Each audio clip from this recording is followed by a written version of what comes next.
Welcome, everyone, to the 30-minute Midas touch from beautiful Dyersburg, Tennessee at the Herb Welsh WrestlePlex. Now, here is, pound for pound and inch for inch, the best of the best in professional wrestling today. A wrestling genius worth his weight in gold.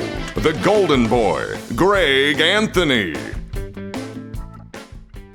Ladies and gentlemen, welcome to the 30-minute Midas touch. I am your host, the Golden Boy, Greg Anthony.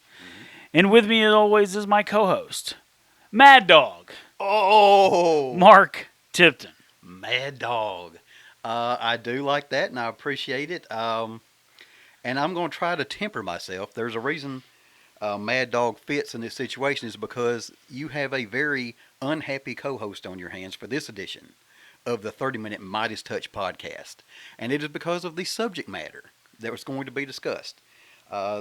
This delves into aspects of professional wrestling that I do not enjoy watching, listening to, reading about, or discussing. But that's exactly that's what is happening today. I've done all of those things, and I'm about to do some more of it. Basically, what has spurred this is the series, The Dark Side of the Ring. It has been going on. They're in I believe it's the third season now. We're in the back half of that. I don't believe the season's over yet, but we're in the second half or so of this third season. A lot of people are talking about it right now because of the involvement of the episode about the plane ride from hell. One of my least favorite tall tales or legendary stories in pro wrestling, that they did it, that gained a great deal of notoriety. But we want to talk about the series as a whole and the viewpoint it takes on professional wrestling. Yeah. So the Dark Side of the Ring, like you said, it's in everybody's mouth right now. It's in everybody's forefront of their brain. It's, everyone's talking about Dark Side of the Ring. I've obviously been a fan of Dark Side of the Ring for the last, 3 seasons. What I felt about the first 2 seasons was, they were kind of giving us almost like a cautionary tale of this is what happens behind closed doors. This business isn't all rainbow and sunshine like you might want to believe sometimes. It's tough, and they have real issues and problems, and some people don't deal with it very well, and this is kind of that story, right? But the tone to me has completely changed in season 3 from, hey, we're trying to educate the public about the world of professional wrestling, to this cancel culture mentality of let's find a scapegoat for every one of these, and let's try to cut them as quick as we can. So, especially with the plane ride from hell, obviously Ric Flair had huge backlash off that, and we're still dealing with that currently. It's cost him professionally, and probably personally. We know about the commercial and thing he had with Car Shield, et cetera, and so forth. So it's cost him professionally and personally in reputation. I suspect we won't be seeing him on TV anytime in the near future. I would not think. I could be wrong. I've been wrong before. But it's interesting. I guess what interests me right off the top is you spoke positively about the first 2 seasons, which is interesting to me because as soon as I heard the title of the show, I knew it was something I really was not particularly going to be interested in. Because when they tell me the title is The Dark Side of the Ring, I have a pretty good conception of where they're going to go with this. Yeah, and it's not, like I said, this isn't for the weak at heart. They're telling stories about, real life, shit that happened in this make-believe world that we live in sometimes. It's more real than a lot of people think, especially when there's drugs and alcohol and things like that involved. But they've had, obviously they covered like the Montreal Screwjob and went even more in depth with that than, in the last 20 years. They did, the death of Bruiser Brody, the tragic of the Von Erichs, Gino Hernandez, Fabulous Moolah. The Benoit episodes in season 2 were the toughest. See, especially there's 2 episodes of the Benoit one. Episode 1 of the Benoit one was it was tough. It was really tough because they just the account of how he dealt with Eddie Guerrero's passing was heartbreaking. It's like he lost I don't want to like his platonic love of his life. Does that make sense? Like that Well, yeah. that was his closest friend, and like it really hit him super hard. So that was hard. And then of course we have New Jack who just recently passed away. But I mean Certainly. he had that. The Brawl for All, the Snuka incident, Dino Bravo, which I was very interested in because I actually hadn't heard a lot of what actually happened. I got a much better understanding of that. David Schultz, which is fantastic. I love David Schultz. Cocaine and Cowboys, the Herb Adams story, which was hilarious in the sense, even though it was so sporadic. The Road Warriors and Owen Hart finished out season 2, and like I said, season 3. Like I said, well, let me say this second half of season 3 has really changed the tone of the whole show. Okay. I will say a lot of those things. This is where I talk as a fan. As a fan, I tend to steer away from these things, and you can tell me if it's good or bad. Because sometimes when I come to know some of these things, it affects my ability to enjoy the product I watch on television. Sometimes I'm unable to separate art and artist is usually the phrase I hear to describe this. For instance, I believe they did an episode on the Von Erichs. The Von Erichs is one of the most tragic, depressing, incredibly sad things. Anytime I get into the, reality of what happened to that family, it disturbs me, and I want to remember those days at the Sportatorium with crowds cheering. Yeah, and I kind of look at it. Okay, this is kind of my viewpoint on it. Like, I don't like the shows on the WWE Network that are like ride along and like when it's table for 3, but it's 3 people that are still active wrestlers. Does that make sense? Because I don't want to see them be buddy when one's a heel and one's a babyface. I don't want that suspension of disbelief killed for me, and I want them not to do shit like that. So I feel like not watching it. At least I'm not condoning it. But yeah, with Dark Side of the Ring, stuff like that, most of the stuff we're talking about here is people that are out of the business or passed away or, far removed, and we're getting this story, later on. So that's why it's been more of a thing for me. Normally I would shy away from something like that, but because it's, like I said, it's more of a history lesson in some cases than it is, this. Well, up until recently, this negative portrayal of the business I love. Okay, well, it is intriguing because you almost treat it as though there's a moral of the story in the first 2 seasons. Let's separate it that. And so, do you feel it's really directed at people who are in the business? Specifically, say, hey, if you want to emulate the things these individuals did in the ring, that's one thing. But understand there were tremendous mistakes that they made outside the ring that had tremendous consequences. I mean, professional wrestling obviously has a huge fan base. We've talked about it before. It's the largest niche, right? It's never going to be movies or music or anything like that, but also it sells out Madison Square Garden. So what do you so it's the largest niche. So there's a lot of people that want to hear those stories. So it's not just necessarily wrestlers, but I think the general public wants to know some of this stuff too. And it's really more geared towards, like I said, first 2 seasons. We'll say 2.5 seasons, because half of season 3 ain't bad either. But the first 2.5 seasons basically are, them trying to just lay out the quintessential "don't try this at home." Okay. There you go. Yeah. Okay, that makes a great deal of sense. And really, well, for instance, they do an episode on the Montreal Screwjob. I don't have any problem discussing that. We discussed it. It's been discussed To death. Yeah, and for good reason. It was a pivotal moment in professional wrestling history, and so discussing it is fine. But there's no, even if you want to portray people involved as a bad guy for what they did, what they what happened was essentially in business. Right. It didn't delve out into anything that you would, view that person negatively personally. It's like, well, say Vince is he lied about this, that, or the other, or they did something that was kind of cutthroat to somebody. Well, okay. Yeah, it's just like I think it really gives you a much better insight in some stuff. Like I didn't know the extent of the Owen Hart story.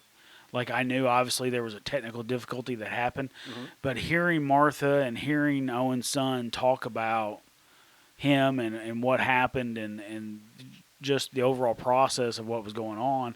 Like I was always, the wrestling fan that was mad that she wouldn't let him in the Hall of Fame and wouldn't let this.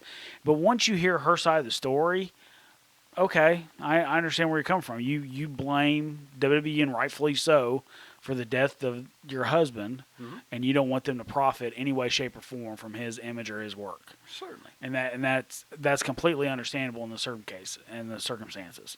And like I said, the whole thing with it was the technical difficulty, and basically what the guy that they had doing the rigging wasn't a professional rigger.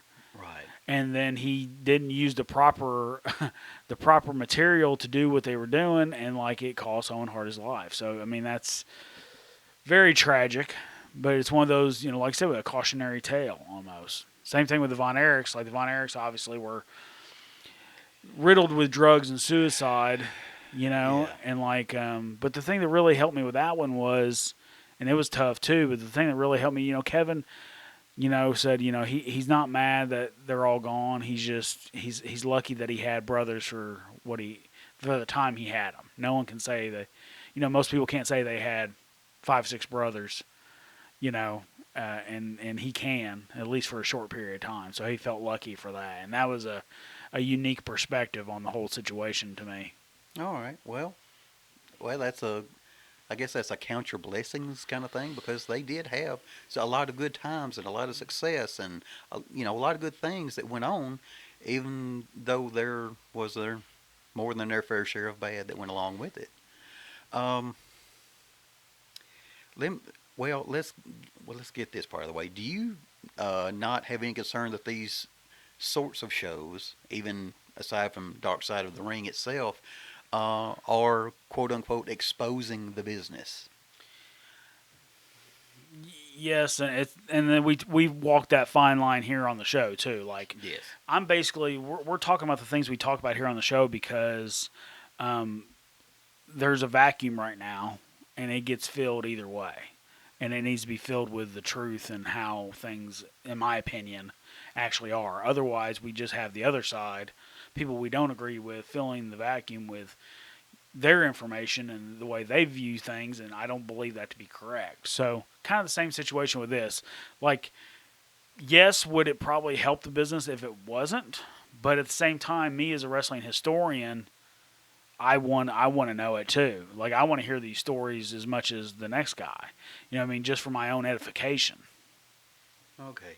Well, I guess one of the things I guess it depends on people's viewpoints on some forms of entertainment. Like, for instance, the reality type TV are things that don't appeal to me at all.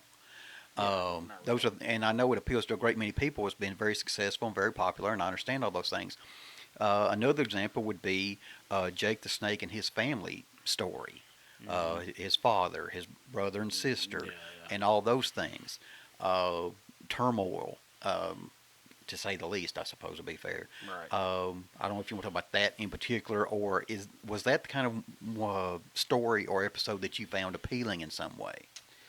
Yeah, because, and that's one of those things like, Grizzly Smith was regarded as a great wrestling mind, a great booker, so obviously I looked up to him in that aspect for many years, about different things, but once you hear the horror story that is him as a father, it completely changes your viewpoint on stuff, and I don't sing his praises anymore, because of things like that. So it is, and a lot of people think, well, that's not fair. He's gone. He can't defend himself. Well, I mean, either the shit happened or it didn't. I believe it did, and here we are. So, you know. Yeah, and this is tough because every time I think of, well, here was something happened in this episode or that episode, I, I am. Luckily, this is not on video because I am cringing sometimes as we. I'm just. I find this unsavory. Maybe I'm happy watching, seeing the bell to bell, and the other things get to me. Um, I guess we should begin to get into the season three, the later part anyway, and the things that seem to bother you. I want to let you characterize a little more fully what you think is different in the way they've presented the show than the way they did earlier, and kind of talk about that if you would. Yeah, like the plane ride from hell is one of the most documented things in our business, especially behind the scenes thing. It's like everyone has, and honestly, every time that I've met someone that was quote unquote on the plane ride from hell, that's one of the first things I ask them. Like, what do you remember from the plane ride to hell? Because I just found it interesting and very intriguing. But like, I think they really had almost like a sensationalist view with the second half of the season. Like, we need to, kick some people in the teeth. You know what I mean? So, like I said, the Ric Flair thing, they've been trying to cancel him for his indiscretions in the thing, and then Tommy Dreamer defends Ric Flair, and they try to cancel Tommy Dreamer, and it's like, where does it end? I mean, everyone's supposed to be allowed their own opinion, correct? I think Tommy Dreamer actually has a right to his opinion, just like everyone else in thing, and he makes a very valid point. If she was that upset about everything, then she should have prosecuted Ric Flair to the full extent of the law. But instead she did. She took a payoff. So, I mean, to me that, a lot of people, that's victim blaming. Well, okay. But, I mean, it doesn't change the fact. Like, if I had a daughter, I don't have daughters, but if I had a daughter and this happened to her, then I would prosecute to the full extent of the law. I wouldn't care about $100,000 or $200,000. It doesn't matter how much money it was. I wouldn't care about that. I would care about justice for what happened. And I think that to me clouds my judgment on her in particular.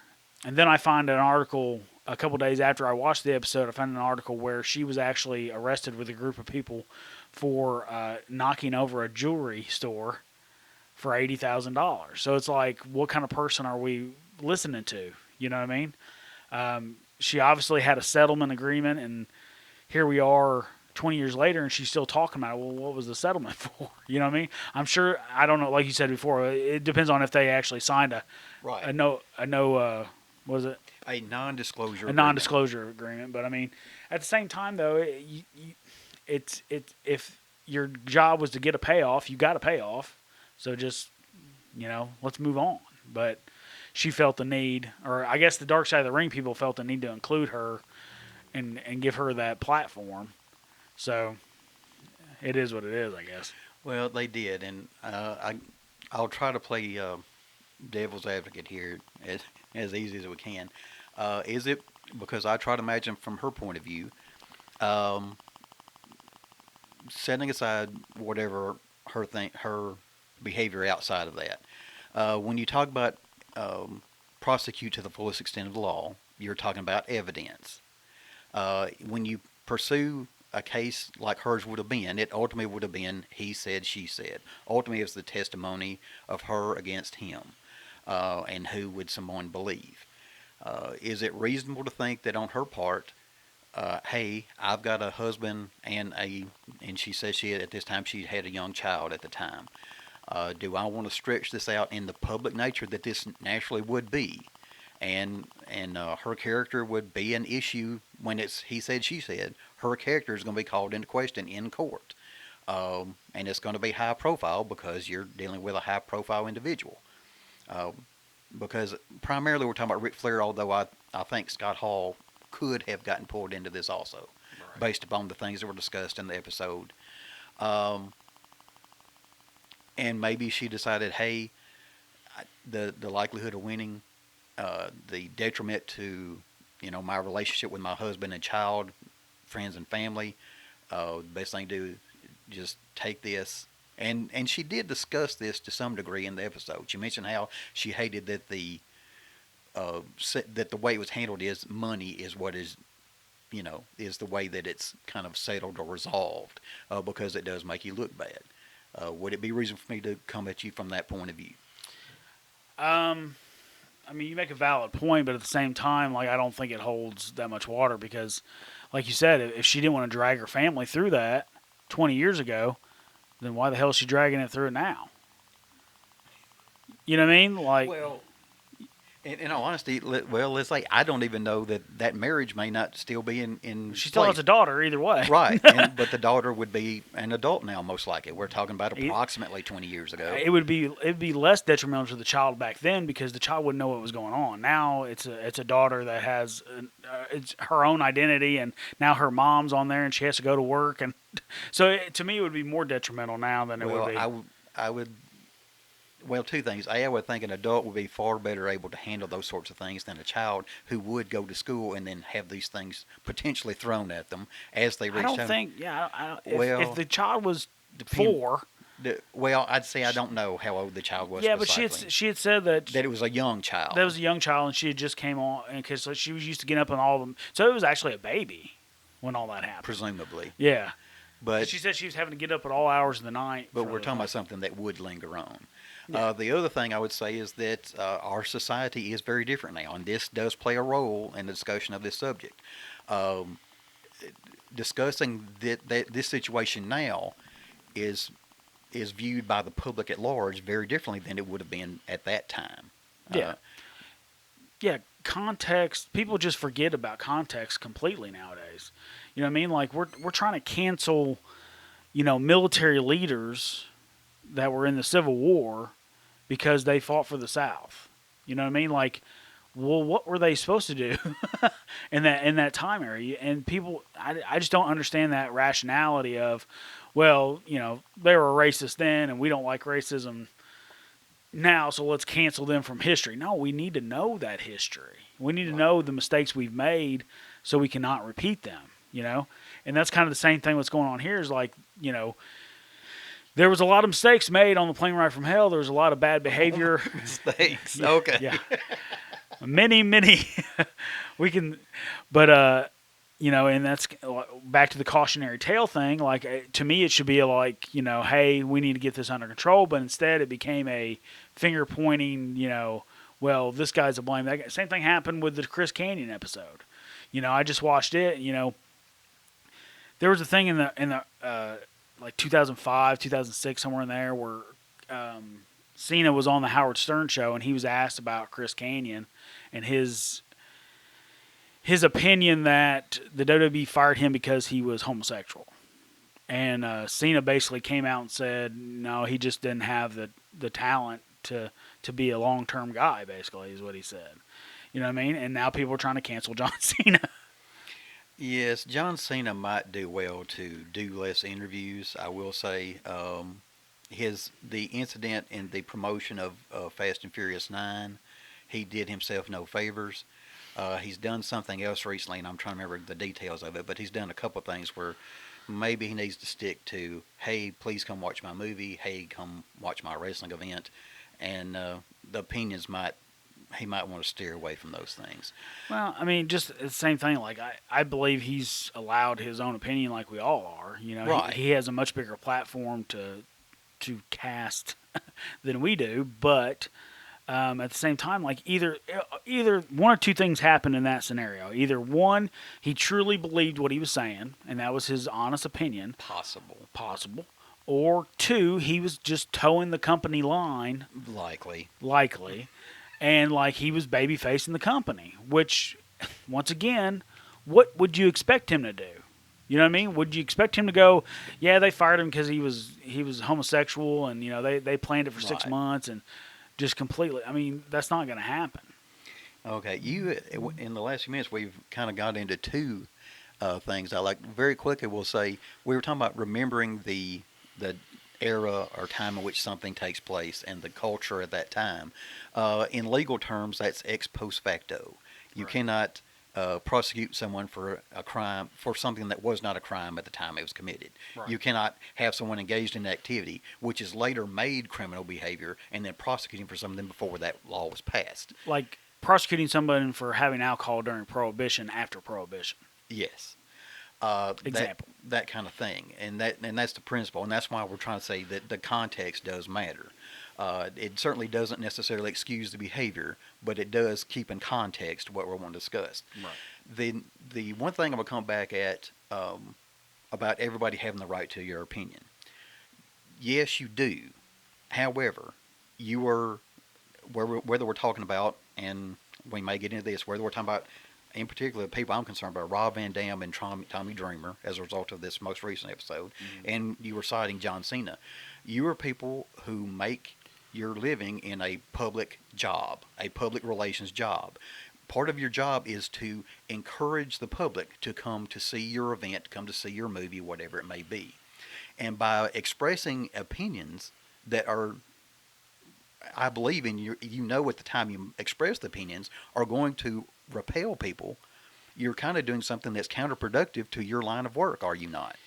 Yeah, but like we talked about, there's a moral absolute to some of it too, because like I'm accused of the same thing. Like I speak my mind on a lot of different subjects, especially within the world of professional wrestling, that if I just went along and baby-faced everything, then I would probably make more money and get more bookings and stuff like that. But no, I'm not going to do that. I know what's right, and I feel I know what's right and what's wrong for professional wrestling, and I'm going to voice my opinion on such, so, and that's my hill to die on, and I'm perfectly okay with that. If someone doesn't want to come watch me wrestle because, I'm pro-Christian, or I'm, pro whatever, or anti this or anti that, I don't care. That's their prerogative. Obviously, I don't want to alienate fans just to alienate fans. I think that's the hardest thing. It's like I'm not going to unjustly, talk about, poor people or a particular race or anything like that, because that's just not me. I don't believe any of that stuff anyway. So, but I do believe in professional wrestling, and I do believe there's a right way and there's a wrong way. No matter what Kenny Omega says, there is a right way to do a headlock and there is a wrong way to do a headlock. And the fact that we are trained and we learn these things, it should be much harder to be a professional wrestler than it is. Okay. Would it be, let me say this, is it something, a line that has to be walked? Well, I'll cite John Cena for this. Although he certainly has the right to his opinion, the First Amendment has not been repealed as of yet. He has the opportunity to express his opinion on whatever he wants to. But at least, well, now this may not be the case at this moment, but for much of his career, he's been a representative of World Wrestling Entertainment in addition to a representative of himself. He has very much been the public face of the company, undeniably. Mm-hmm. So is it reasonable to say, hey, he might need to tamp down some of his opinions if it may result in negative consequences for the company as a whole? That's, like I said, that's just something that every person themselves have to make that thing. Like if he really disagreed with the way that Chris Kanyon was released from WWE, and if he felt that strongly about it, he could have said something in that interview. He chose not to. What his reasons were, we don't know. Like I said, that could be his legitimate opinion, or he could just be towing the company line. But either way, that's the choice he made. And here's the thing too, like choice sometimes is an illusion. You know what I mean? Like I don't know how you feel about the vaccination shit, but I mean for me it's people were saying they're not mandating the vaccine. They're not making you get the vaccine. Well, if they make it where you can't go on a plane, you can't go in a retail store, you can't do this, you can't do that unless you're vaccinated, then what is that? That's not a choice. Choice is an illusion. Well, let me cite another example. The WWE is coming to Nashville on October 4th for the second night of the draft. Mm-hmm. I was looking at purchasing tickets. I was informed that proof of vaccine or a negative COVID test would be necessary to enter the arena, which has now presented me with a decision to make. Yeah. I'm not going to, what pro or con, I won't speak on in this venue. That's not my place. But even if you are someone who has, it is reasonable, in my opinion, I'm going to say some opinion, to have reservations about showing papers to attend an event. There's something that bothers me a little bit about that. Yeah, it sounds kind of familiar, doesn't it? It has come up in the past, and it's a line that has to be drawn, and each one has to do with themselves. It could be, like for picking up tickets at the front box office, I may have to show my ID. Okay, I'm not opposed to doing that.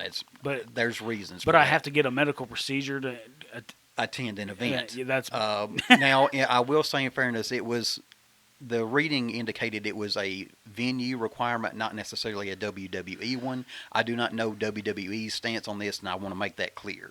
Well, what you should do is you should look up see other ticket places and see if that's the case everywhere. Yeah, I happen to be interested because that was a venue that I could potentially within reasonable distance. I have not looked at others. I do not know the official stance of World Wrestling Entertainment. On the plane ride to hell. From hell. Maybe it's to hell. To hell may be descriptive. From hell is the title of the thing. That's maybe a Freudian slip on my part. I guess one of the things that bothered me is that some of the things that were brought up and controversial were things that I thought that things are getting melded together, which I don't think are, in the grand scheme of things, greatly serious, connected with things that are very serious, and I think that they're mixing them together. And I want to see, that's a very blanket statement. I want to see, did you have any opinions about that as you watched the episode? Yeah, I mean, there's so much stuff that they didn't even cover about the plane ride from hell because they were too busy hamstringing Ric Flair for being naked. But because there was a situation like they made the statement that Vince was just sitting back there and just watching everything, and the reason he didn't get involved was because Jim Ross was in charge of the talent, and like he's the one that should have had everything under control. But then there's been I've heard this from several people that Vince was drunk, and he tried to wrestle Kurt Angle, and got taken down. Okay. It's hard to know. Now, the presentation, as I recall it from the episode, was Vince was in the front of the plane, the first class section of the plane, so to speak, and he would kind of dispense Jim Ross back to deal with whatever they're hearing, as though he wasn't directly involved, and that I don't know, that may have been guys serving their own best interest by not implicating Vince directly. Towing the company line. That could happen. But a lot of, I guess one of the problems I had with it as I watched it is I thought some of the things like the cutting of the ponytail, okay, that really, and they made an issue that someone taped the ponytail to the wall of the locker room the next day. Yeah. Whatever. That really didn't concern me. I guess trying to separate what could be construed as locker room antics from other things that I thought were much more serious. Right. And I guess here's my drawing line, say how you feel about this. Things that were strictly between members of the roster that could be part of the locker room versus activities where you involve people who are not part of your locker room. Right. In this case, the flight crew. Right. They proclaim it was more than the one individual who was on video. There was they mentioned at least one other who had some issues with members of the crew. Those things bother me more because then you're taking it outside the locker room. Right. Do you draw any line there? Yeah, absolutely. I mean, ribs and things like that should be kept in the confines of us. Not on unwilling subjects and things of that nature. But and like I said, it just seems like the tone of the entire show has changed. As to where it was, hey, this is what happened. This is maybe an entertaining story, but we don't condone this. Blah blah blah. It became, well, whose fault is this? Who do we need to blame? Who do we need to cancel? And, they even tried to cancel Ric Flair on the next episode, too, with Chris Canyon. So, I mean, it's like they're aiming. And Flair made an excellent point about this, too. I forgot to mention this. Was that, he opened up his life to 30 for 30. Right. And he talked about every negative thing that ever happened in his life. You know what I mean? So, why wasn't this brought up? Or why, you know what I'm saying? Like, he adamantly denies that happened.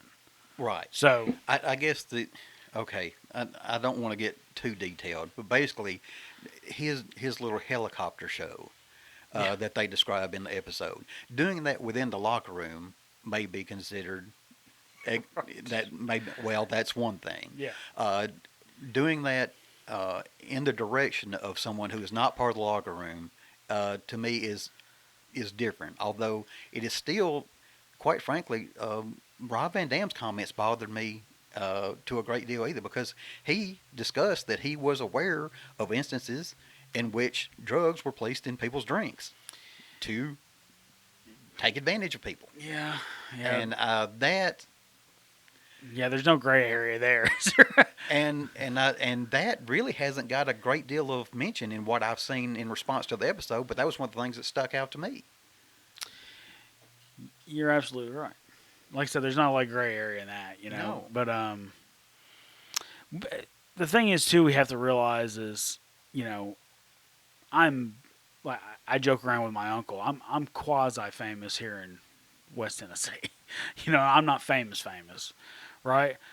Well, Ric Flair's been famous For decades. for decades. You know what I mean? Like, you know, Mick Jagger ain't got nothing on Right. Ric Flair. You know what I mean? Like, so I can't imagine. And people are, guess what, guys? Double standards are alive and well. Yes. It absolutely still happens. It's always going to happen. There's always going to be a lack of whatever between, you know, societal places, you know, that kind of thing. So, yeah, Ric Flair is rich and powerful and famous, and he's going to get away with a lot more than you and I probably could. Yes. You know, Yes. and like I said, he may have done this, he may not. He adamantly says he didn't, but I think Jim Ross referred to him as a made man, is why he didn't get in trouble for any of it per WWE. Yes, and this is where my appreciation for Jim Ross. I felt he was. He really sat there and took these questions and took on a lot of blame. He was the head of talent relations at the time. I don't expect he really could have stopped a great deal of this, although I would like to know who was in charge of allowing them to have open bars on a stationary plane for 7 hours, because the excess consumption of alcohol that they described, you know, that has often led to questionable behavior. And why someone would say, hey, maybe this is not a good idea to have an open bar when we're delayed for this long, on this long of a flight. Well, and she said that too, like, they didn't know how long they were going to be delayed. They thought maybe an hour, 2 at the Right. most, you know, and then it turned into 7. So you start the open bar thinking, well, this will keep them busy until we get in the air. Right. And then it goes awry. So, I mean, right. On what you know to be a 7-ish hour flight. It just seems like poor decisions mounted on top of one another, and that didn't even get into the Brock Lesnar and Kurt Hennig scaring everyone by approaching the emergency exit. and that was something that I learned about the episode was that, you know, there's no actual way to open that door. Right.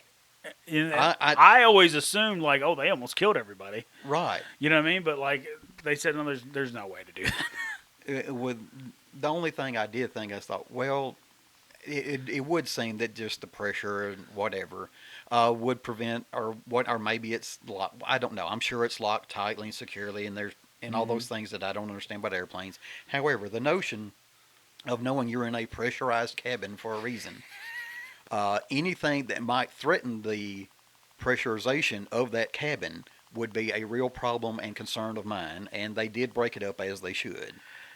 So, when I asked Matt Hardy about the plane ride from hell, Okay. the one thing he told me was about when Kurt and Brock went into the door, right? Okay. Actually, you know, if you've ever been on an airplane, you know, whatever the emergency exit is right there, it's kind of a wider aisle, Okay. right? And Undertaker was in that aisle, All right. right?